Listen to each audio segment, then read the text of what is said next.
Bonsoir, Monsieur Kahn. Je voudrais déjà rendre hommage aux mots de votre papa quand il parle de cette fameuse course après la libération, quand il court dans cette foule, avec la profondeur, l'anthologie de ces mots et la musicalité qu'ils ont, qui m'émeuvent toujours aux larmes, et dans lesquels il décrit très précisément ce que vous décrivez dans ce livre, où tout le monde est à la fois 100% égal et 100% différent dans le même temps. Et c'est profondément humain, ça. La question que je voudrais vous poser suite à votre livre, et oui, et vous posez des questions fondamentales, vous êtes chercheur, votre réponse, votre document que vous rendez, votre copie que vous rendez, qui est faite de dizaines de milliers d'heures, dont on ne mesure pas forcément toute la quantité, la puissance que ça doit avoir, vous partez de la science, de la chute des corps, des scientifiques, Galilée notamment, alors qu'en 1632, votre science, elle évacue le mot humainement, qui est au cœur de votre livre, dans la fameuse phrase qui fait naître la science moderne. Le langage de la nature est écrit en langage mathématique, géométrique, et il est impossible de le comprendre autrement. À partir de cette date, il y a une rupture totale entre 99% de la population mondiale et on privilégie les mathématiques, sujet que vous connaissez par cœur. Et donc, quelque part, les écailles sont beaucoup plus nombreux qu'on ne pense, puisque depuis 1632, on est incapable de communiquer, de rendre compte au grand public de la richesse de la science, de partager. Et Galilée, après 28 ans, depuis 1604, n'y arrive pas. Et là, lâche quelque part, avoue qu'il n'y arrive pas. Alors, ce que je trouve beau dans votre livre, c'est que vous faites appel à une femme. Les 5 génies de la chute des corps sont des hommes. C'est 2500 ans d'histoire d'hommes qui ont lourdement pesé sur le monde, qui ont fait des choses magiques, magnifiques, dont on ne mesure pas forcément toute la puissance de ce langage transversal à tout. Mais le fait de faire appel à une femme, la question que je vous pose justement, à partir de 1632, on perd l'irréversibilité, on est dans le réversible, donc on duplique à l'identique, et on perd la différenciation. Et c'est ce qu'on vit aujourd'hui tous les jours, des drames de l'actualité aujourd'hui.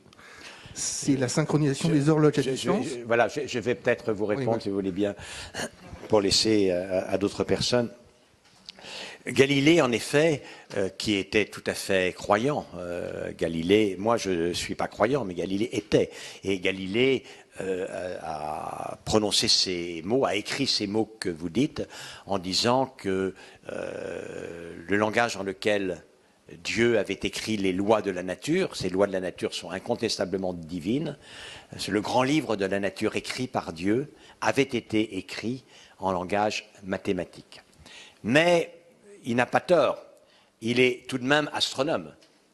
Et il n'y a pas de doute que l'astronomie, que le mouvement des corps, que la gravitation, que tout cela s'écrit en langage mathématique.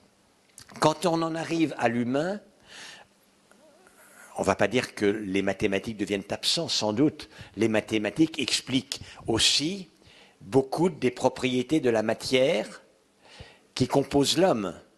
Cela étant dit, et c'est une grande question un peu théorique, au niveau de complexité de la vie et de la vie pensante et du monde humain, je suis persuadé, je fais partie de ceux qui sont persuadés que des propriétés nouvelles émergent de cette matière ainsi combinée qui ne peuvent absolument pas être réductibles aux propriétés des éléments constitutifs. Je veux dire que même si l'on comprend tout des bases mathématiques de la matière qui compose la vie, cette vie ainsi assemblée fait apparaître le monde de l'esprit, le monde de la pensée, et que ce monde de l'esprit, ce monde de la pensée sera toujours irréductible à une description mathématique.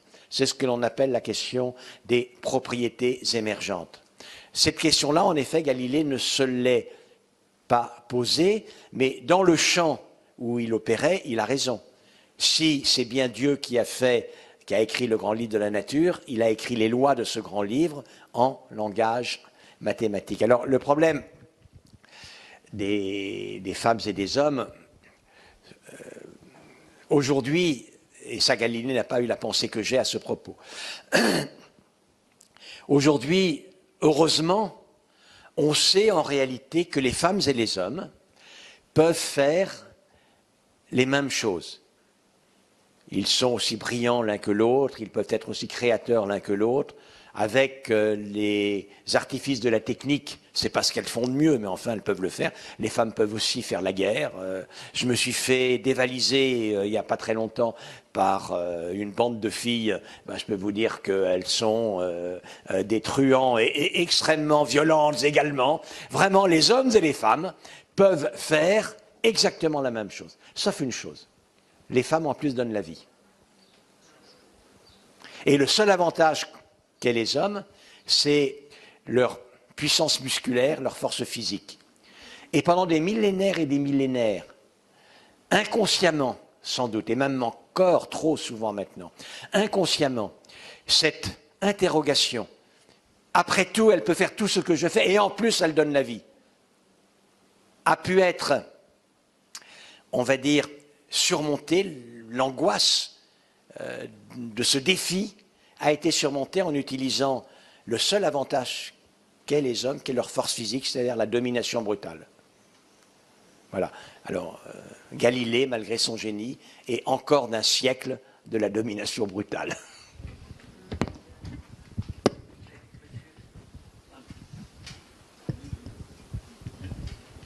Là, vous parlez d'un siècle de la domination brutale, mais je trouve que là, nous sommes dans un siècle encore, et peut-être encore plus que le siècle dernier, de la domination brutale. Parce que si on veut bien écouter, regarder, s'intéresser par le cinéma, par le théâtre, mais l'homme, il est brutal en ce moment.